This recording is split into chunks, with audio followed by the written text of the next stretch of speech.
Meaning of kayak. Kayak.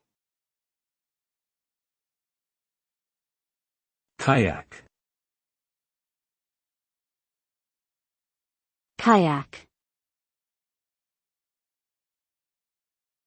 Kayak.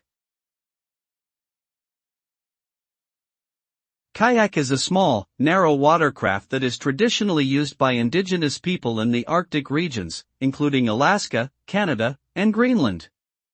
It is typically propelled by a double-bladed paddle and is designed for one or two persons to sit in a low, cockpit-style seating area. The word kayak originates from the Inuit language, where it refers specifically to a hunting boat made of sealskin stretched over a wooden frame.